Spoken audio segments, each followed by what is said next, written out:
Now, of course, the tradition that I grew up in was Orthodox Judaism, and in the yeshiva world, which is immersion in the Jewish sources in the Hebrew. And I am still deeply religious and still believe the Torah is from God. I just happen not to be Orthodox, so I'm in no man's land. But that's a separate issue. I'm in every man's land and no man's land in terms of by Judaism. If they ask me, are you Reformed, Conservative, or Orthodox? I always say Reservadox, and that starts with its own problem. There is no secular answer to why not murder. They try and try. I've been on radio 31 years debating this. I know every answer they give. Well, I know I don't want to be killed. You think the Germanic tribesmen wanted to be killed? No. So his answer was, you're right, I don't want to be killed. That's why I kill.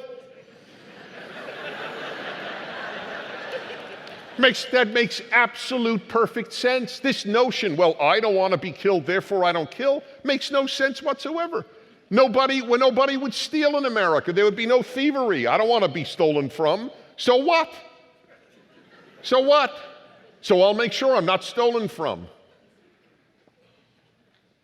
If there is no God who says, thou shalt not murder, murder is not wrong. This drives atheists crazy. And you will love this story. It changed my life in 4th grade. The rabbi announced to the class, boys, it's time, and I'll use it the way he said it, time to daven mincha, which means it is time for the afternoon prayers. So I walked over to the rabbi. God blessed me with chutzpah. And I say blessed because you need it in life, but never a disrespectful chutzpah, just guts and nerve. And I walked over very politely, and I looked up and I said, Rabbi Fostag, I'm not in the mood.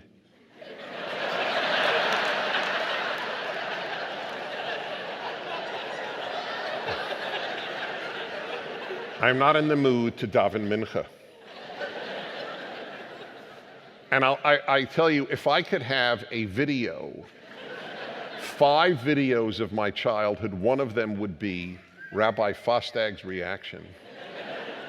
The man who's a rabbi from Eastern Europe, he knew English very well, but in his life he had never heard mood and daven mincha in the same sentence.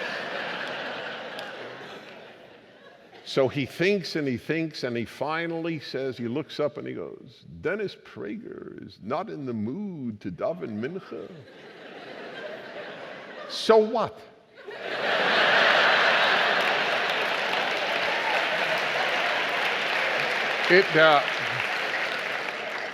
You have to understand it was life-changing. That I learned that neither the rabbi nor God gave a hoot about my mood, that I had to act independent of my mood. This shaped my life. It shaped my life, it shaped my message on the radio. It shaped the most controversial thing I ever wrote, which you could look up tonight, and I'm sure many husbands will, and that is when a woman is not in the mood. So all you women who laughed at me before are not laughing quite as hard now. If I had to summarize my religion, Judaism, while standing on one leg, and that the reason I say it that way is because it's a very famous story in the Talmud, which is the holiest book in Judaism after the Bible. And that book has a story of the 2 greatest rabbis of their age, about, 400 AD, so what is that, 1,700 years ago? So a pagan came over to them and said, can you explain your religion while standing on one leg? And one rabbi hit him with his cane. This is the story. One rabbi, and he was one of the 2 great rabbis. Shammai was his name. And he hit the guy away. What, are you kidding? I'm going to tell you all of Judaism while standing on one leg? Get the hell out of here. I mean, moral, I'm freshening it.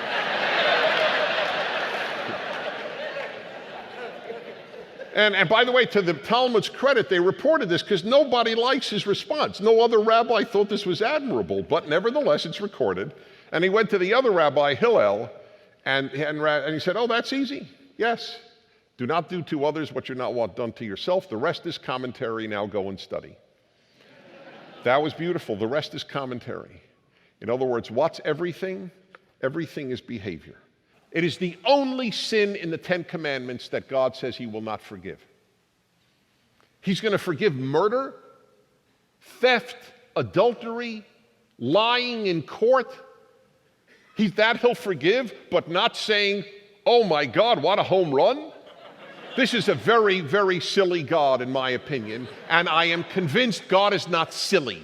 That's one of my basic beliefs. In fact, I know, but I already have a title for a book I never wrote, but which would really annoy a lot of religious people. It would be titled, God Has Common Sense.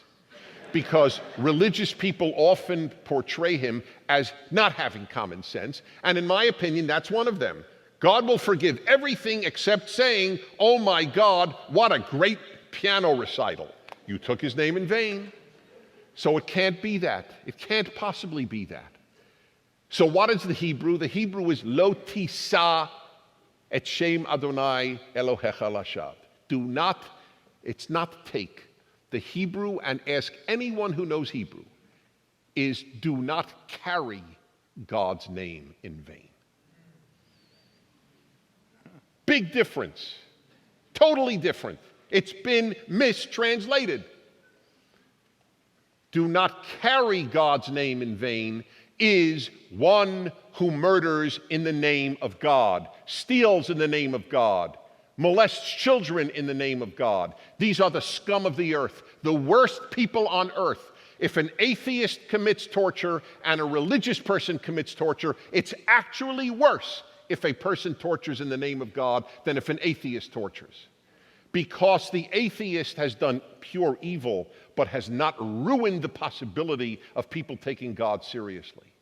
Whereas the person who, the Islamist who murders in the name of God, I'm telling you, there is a direct relationship between all the murder in God's name taking place in our time and the ascent of atheism. There is no question in my mind that they are related. Because nobody does the case for atheism like the person who does evil in God's name. And nobody makes the case for God as beautifully as the one who does beautiful things in God's name.